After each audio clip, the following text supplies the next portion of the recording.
সেই লোকদের দেখো যাদের ভাগ্য তোমার চেয়ে খারাপ।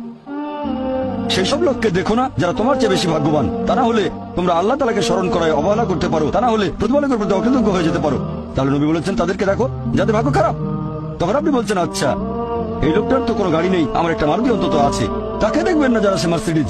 ও আমার মার্সিডিজ নেই কেন? ওই লোকের গাড়ি নেই, আমার তো একটা আছে। আপনি আল্লাহকে ধন্যবাদ জানাবেন যখন মার্সিডিজ গাড়ির মালিকের সাথে নিজেকে তুলনা করবেন। ও আমার কেন মার্সিডিজ গাড়ি দিলেন না? তাদেরকে দেখবেন যাদের ভাগ্য খারাপ। তাহলে আপনি আল্লাহ সুবহানাহু ওয়া তাআলাকে স্মরণ করছেন। আর এটাই বৈশিষ্ট্য মানুষের। এরকম একটা গল্প যে এক লোকের মনে অনেক দুঃখ, কারণ তার কোনো জুতো নেই। তারপরে সে একটা লোককে দেখলো যার একটা পাই নেই। আল্লাহর কাছে অভিযোগ করতো আমার কোনো জুতো নেই। তারপর সেই লোকটাকে দেখলো যার একটা পা নেই। তখন সে আল্লাহকে ধন্যবাদ জানালো আমার অন্তত দুটো পা আছে। তাহলে সন্তুষ্ট হওয়া একটা পরীক্ষা। আমাদের নবী মুহাম্মদ সাল্লাল্লাহু আলাইহি ওয়াসাল্লাম বলেছেন, এটা আছে সহিহ বুখারীতে খণ্ড নম্বর 8, যে সত্যিকারের সম্পদ হচ্ছে সন্তুষ্ট হওয়া, ধন সম্পত্তি নয়।